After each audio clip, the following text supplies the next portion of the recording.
Cette vidéo est consacrée au changement de variable. C'est le carnaval de la lettre, de l'identité interchangeable.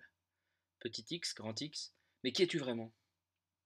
Illusion, artifice et démaquillant, sur ces quelques exemples tu trouveras peut-être les clés du déguisement et les codes de la lettre.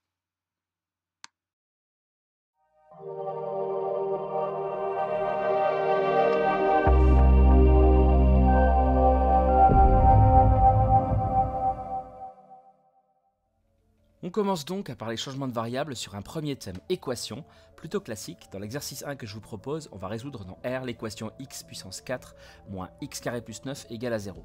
Alors, les équations de degré 4, c'est quelque chose qui peut être difficile, voire impossible à résoudre, sauf que celle-ci, elle est un peu particulière. C'est ce qu'on appelle une équation bicarrée. Alors, pourquoi bicarrée? Parce qu'en fait, on va pouvoir faire un changement de variable un peu particulier. On va poser petit x au carré égale, et là il nous faut une autre lettre, on va poser pourquoi pas grand X. Voilà, partant de là, notre équation, qu'est-ce qu'elle devient? Eh bien, x4 moins 10 x carré plus 9 égale à 0, ça équivaut à grand X au carré moins 10 grand X plus 9. Et ça, eh bien c'est faisable, c'est l'équation du second degré. N'hésitez pas à mettre sur pause régulièrement pour faire ces petites bricoles là. Donc là, delta évidemment, moins 10 le tout au carré, moins 4 fois 1 fois 9, c'est-à-dire 100 moins 36, 64, c'est positif, donc 2 racines, x1, plutôt grand x1, ici, grand x1, moins b, donc 10 plus racine de 64, c'est-à-dire 8 sur 2a, 2 fois 2, ce qui donne 9, et x2, 10 moins 8, 2 sur 2, ça fait 1. On a trouvé deux solutions, grand x1, grand x2, pardon, qui, chacune d'elles, apporte deux petites solutions. Donc petit x1, racine de 9, c'est-à-dire 3, ou moins racine de 9, c'est-à-dire moins 3. Et puis racine de 1 pour x3, c'est-à-dire 1, ou moins racine de 3, c'est-à-dire moins 1. Donc l'ensemble solution de cette équation, c'est donc 3, moins 3, 1, et moins 1. Équation bicarrée. Dès que vous avez du x puissance 4, du x carré, et c'est tout. S'il y a du x ou du x cube, ce n'est plus possible. On enchaîne avec un deuxième exercice, toujours une équation. Résoudre dans R l'équation 2, ln de x le tout au carré, plus 3 ln de x moins 5. Et donc, qu'est-ce qu'on pose comme changement de variable ici? Eh bien, grand x, ça va être évidemment ln de petit x. L'idée, c'est de se ramener à des choses connues. Donc, si on pose ceci, notre équation 2 ln de x le tout au carré plus 3 ln de x moins 5, c'est équivalent à 2 grand x au carré plus 3 grand x moins 5 égale à 0. Résolution d'équation du second degré, assez rapide. Donc delta b carré moins 4 fois 2 fois moins 5 qui donne, donc 5 fois 4, 20, 49, c'est positif, donc 2 racines. Grand x1 moins b plus racine de 49, c'est-à-dire 7 sur 2 fois 2, c'est-à-dire 4. Ce qui donne 1 pour grand x1, et grand x2, moins 3, moins 7 sur 4, c'est-à-dire moins 10 quarts, ou encore moins 2,5. C'est là qu'on va passer au changement de variable inverse. Si grand x est égal à ln de petit x va être égal à exponentielle de grand x. Donc, on a des grands x. Pour passer au petit x, et bien en fait, grand x1, si ça vaut 1, c'est que ln de petit x1 vaut 1. Donc petit x1, c'est égal à exponentielle de 1, c'est-à-dire e. Et ici, x2, exponentielle de moins 2,5. Donc s égale e, et puis e de moins 2,5 pour cet exemple.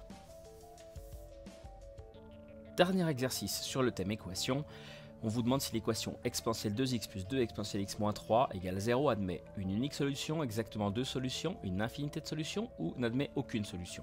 On va procéder à un nouveau changement de variable. Ici, on détecte un début d'équation du second degré. Donc, on va tout naturellement poser exponentielle x égale grand x. Alors là, on a un petit changement à faire que je m'empresse d'écrire ici. Donc qu'est-ce qu'on va pouvoir dire de ça déjà? Eh bien, règle sur les exponentielles. Exponentielle 2x, c'est pareil que exponentielle x, le tout au carré. Plus 2 exponentielle x moins 3 égale à 0. Donc là, le changement de variable qu'on va opérer, c'est posons grand X égale exponentielle petit x. Et donc au passage, pour avoir mon petit x, je ferai ln de grand X. Donc ça donne, appelons cette équation E. E devient équivalente à grand X au carré plus 2 grand X moins 3 est égal à 0. Équation du second degré classique. Delta b carré moins 4 fois 1 fois moins 3, c'est-à-dire 12 plus 4, 16. C'est positif, donc 2 racines. Encore. x1, c'est moins b plus racine de 16 sur 2a. Donc sur 2, c'est-à-dire 1. Et puis x2, c'est moins 2, moins 4 sur 2. Cette fois-ci, moins 6 sur 2, ça fait moins 3. On va donc pouvoir conclure en disant que si grand x1 vaut 1, c'est que exponentielle de petit x1 vaut 1. C'est-à-dire que petit x1 vaut ln de 1, c'est-à-dire 0. Et petit x2, a priori, eh ben, ça fait ln de moins 3. Et ça, bah, c'est pas possible en fait. C'est pas possible, vu qu'en fait, moins 3 est négatif. Et ça ne fonctionne que si le grand X ici, il est positif. Donc, pas de solution ici. Conclusion, il n'y a qu'une solution, c'est 0. C'est 0, donc unique solution. Vous pouvez vous en convaincre. Il suffit de taper cette fonction sur votre calculatrice. Vous verrez qu'elle ne coupe l'axe des abscisses qu'en 0. Voilà pour le premier thème. Le deuxième thème, et on parle ici de limites. Donc, limite de ln de x-3 sur x plus 4, le tout en plus l'infini. Alors, on va déjà commencer à s'intéresser à cette quantité. Ou alors, on peut poser le changement de variable tout de suite. Pourquoi pas, après tout. Allons-y. Posons grand X égale x-3 sur x plus 4. Pour du coup avoir ln de grand X. Et donc, on va déjà s'intéresser à cette quantité. Donc, limite de x-3 sur x plus 4 en plus l'infini, comment ça fonctionne? On a une forme indéterminée, mais vous le savez, pour la lever, il suffit de factoriser. On va factoriser le haut et le bas par le monôme de plus haut degré. Ici, c'est x. On peut faire ce genre de choses puisque x est non nul. Donc, j'ai le droit d'avoir ce genre d'écriture. Pourquoi x est non nul? Parce qu'on est au voisinage de plus l'infini. Donc on est très loin de 0. En écrivant ça, évidemment, on peut supprimer les x. Et donc, la limite du haut et du bas, c'est 1. 1 sur 1, donc ça fait 1. Donc voilà. J'ai mon grand X qui tend vers 1 en fait. Donc je vais continuer à poser mon changement de variable. J'ai grand X qui vaut ça. Quand petit x tend vers plus l'infini, eh ben, j'ai grand X qui tend vers 1. Donc, écrire que, plutôt s'intéresser à la limite de ln de x-3 sur x plus 4, quand petit x tend vers plus l'infini, c'est la même chose que s'intéresser à la limite quand grand X tend vers 1, cette fois-ci, de ln de grand X. Et donc ln de quelque chose, quand x tend vers 1, bah, ça tend vers ln de 1, c'est-à-dire 0. Donc voilà pour un exemple de changement de variable de limite, ça fonctionne comme ça. Donc n'hésitez pas à le poser et puis donc à vous intéresser au nouveau grand X. Quand le petit x tend vers quelque chose, le nouveau grand X ne tend pas forcément vers la même chose. Voilà pour ce deuxième thème. On va passer sur un troisième thème maintenant et s'intéresser aux intégrales. Donc un peu plus difficile et un peu hors programme. On vous demande ici de vous positionner sur cette affirmation. Est-ce que l'intégrale entre e et 4 de dx sur x ln de x vaut cette quantité? Donc, allons-y, travaillons sur l'intégrale entre e et 4 de dx sur x ln de x. Évidemment, c'est une intégrale, une fonction 1 sur x ln de x dont on ne connaît pas la primitive. Mais on va changer un peu tout ça en procédant à un changement de variable. Alors, il faut voir ici, en fait, je vais peut-être avant prendre le temps de découper, qu'on a Et bah du ln de x évidemment, mais on a 1 sur x devant en fait. 1 sur x multiplié par 1 sur ln de x dx. Voilà, si je découpe proprement les choses. Et donc, je vais poser un changement de variable, cette fois-ci avec une fonction, et je vais dire que ma fonction u, ça va être ln de x. Si je pose ceci, que vaut ma fonction u'? Ma fonction u', c'est la dérivée de ln de x, c'est-à-dire 1 sur x. Alors, pourquoi c'est intéressant ça? Parce qu'en fait, quand on a 1 sur x multiplié par 1 sur ln de x, c'est comme si vous aviez u' sur u, c'est-à-dire 1 sur x divisé par ln de x. C'est la même chose, hein. Je vous laisse vérifier si vous le voulez. Divisé par une fraction, c'est pareil que multiplié par son inverse, et vous retrouvez ceci. Donc là, j'ai exactement l'intégrale de u' sur u de x. Déjà.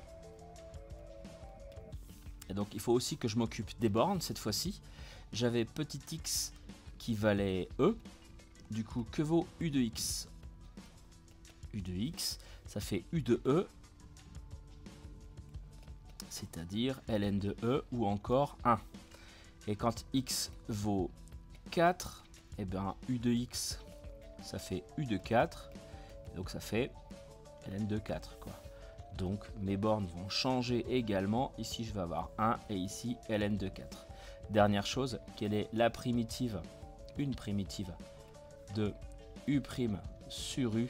Eh bien c'est ln de u. Alors attention en revanche, hein, puisque u doit être en valeur absolue, sinon ça ne fonctionne pas. Donc je remplace directement, ça fait ln de... Alors il se trouve que ln de 4 et puis 1, ça le sera positif, donc ici pas de problème. ln de 4 moins ln de 1 qui vaut 0. Donc ln de 4, je vous laisse vérifier, mais oui, ça marche bien, ça fait bien cette quantité. Donc ici, c'est vrai. Voilà pour ce thème 3 intégral. Dernier thème qu'on va aborder aujourd'hui, c'est les probabilités. Sur un premier exercice type première, un loueur de bateaux dispose de 6 bateaux qu'il loue à la journée. On considère la variable aléatoire grand X qui, à une journée donnée, associe le nombre de bateaux loués, donc de 0 à 6. La loi de proba de X est donnée par le tableau suivant, donc toutes les probas s'échelonnent de 0 à 1, le total fait 1. On vous parle de frais fixes journaliers qui s'élèvent à 300 € pour le loueur, et puis la marge bénéficiaire de location d'un bateau est de 150 €. Et on note grand R la variable aléatoire associée au gain journalier. Donc petit 1, on s'intéresse justement à cette variable aléatoire grand R, et on vous demande de l'exprimer en fonction de X. X c'est quoi? C'est la variable aléatoire qui compte le nombre de bateaux loués. Donc on a dit que c'était 150 € de gain par bateau, donc on va avoir 150 fois X, auquel il y a des frais fixes journaliers qui s'élèvent à 300 € et qu'il faut donc enlever évidemment. C'est des frais de nettoyage de bateau par exemple, etc. Donc voilà le lien entre R et X. Et bien ça en fait c'est un changement de variable, puisque si on veut calculer l'espérance mathématique de R, c'est-à-dire le gain moyen par journée, plutôt que de repasser par un nouveau tableau, de recalculer toutes les probabilités, on va se servir de celui-là. On va s'occuper de l'espérance de X déjà, et on passera à l'espérance de R juste après. C'est quand même un gros gain de temps. Donc l'espérance de X, juste pour rappel, c'est la somme des XI fois PI, ou alors fois P de grand X égale XI. Ici, pour I s'échelonnant de 1, 2, 3, 4, 5, 6, 7, c'est le nombre de colonnes de 1 à 7. Donc en gros, le calcul que vous avez à faire, c'est celui-ci, plus 1 fois 0,11, plus etc., plus 6 fois 0,08, le tout divisé par 1, ce qui est évidemment un peu absurde. C'est fait sur calculatrice, voici les copies d'écran, et donc ça fait 3,16 l'espérance. Donc on peut espérer louer à peu près 3,16 bateaux par jour. Comment faire pour avoir l'espérance de R cette fois-ci, puisqu'elle vous est demandée? Eh bien l'espérance de R c'est la même chose que l'espérance de 150x moins 300. Et donc là, formule du cours, dès que vous avez l'espérance de AX plus B, c'est pareil que A fois l'espérance de X, le tout plus B.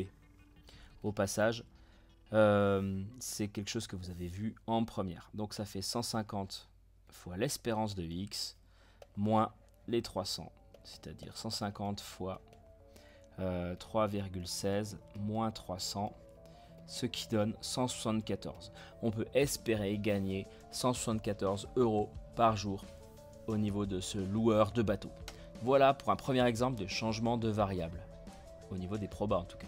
Dernier exemple sur les probabilités, on va parler de loi normale ici. Donc, des études statistiques ont permis de modéliser la durée de vie en mois d'un type de lave-vaisselle par une variable aléatoire, grand X, qui suit une loi normale de paramètres mu et sigma carré. Donc mu, la moyenne, l'espérance c'est 84 et l'écart type inconnu justement, et le but c'est de le découvrir.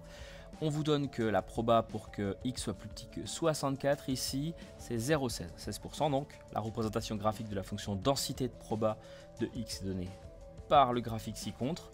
On va exploiter le graphique et trouver ça dans un premier temps. Donc ici on ne parle pas de changement de variable, en tout cas pas encore. On va utiliser les effets de symétrie de la courbe. Donc par symétrie, qu'est-ce qu'on va pouvoir dire?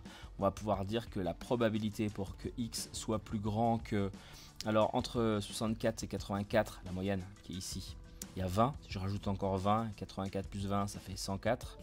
Je vais pouvoir dire que ça, c'est évidemment égal à 0,16 aussi. Donc je vais rapidement le dessiner ici. Hop, voilà, ici, il y a 0,16 aussi. Et donc moi, on me demande entre 64 et 104, justement, les nombres n'ont pas été choisis au hasard. Donc la proba pour que x soit entre 64 et 104, ça va être tout 1 moins 2 fois 0,16, c'est-à-dire 0,32, c'est-à-dire au final 0,68. Deuxième question, quelle valeur approchée entière de sigma peut-on proposer? Alors ça c'est du cours, quand vous avez la probabilité pour que mu moins 20 et puis x, je recommence, la proba pour que x soit entre mu moins 20 et mu plus 20, on vient de trouver que c'était égal à 0,68, 68%. Et bien ça veut dire, ce nombre-là correspond à une quantité égale à 1 sigma. Donc c'est du cours, P de mu moins sigma, x mu plus sigma, c'est censé faire approximativement 0,68. Donc on peut décemment penser que sigma est aux alentours de 20. Pour mes mots, si vous enlevez 2 sigma, vous tombez à 0,95 de chaque côté. Mu moins 2 sigma, mu plus 2 sigma. Là on est sur 0,68, donc ce nombre n'est pas anodin encore une fois, ce qui nous permet de nous positionner par rapport à ce sigma à peu près égal à 20. Question 2a, on parle d'une nouvelle variable aléatoire. Et donc c'est ici qu'on procède à un changement de variable classique. Grand Z, c'est x moins 84 sur sigma. Donc on oublie le sigma 30 secondes, on va essayer de le retrouver, de le trouver même beaucoup plus précisément grâce à ce changement de variable. Première question, quelle est la loi de proba suivie par Z? Eh bien, vu qu'on est sur ce changement de variable là, c'est plutôt classique. On va pouvoir dire que Z suit une loi normale centrée réduite.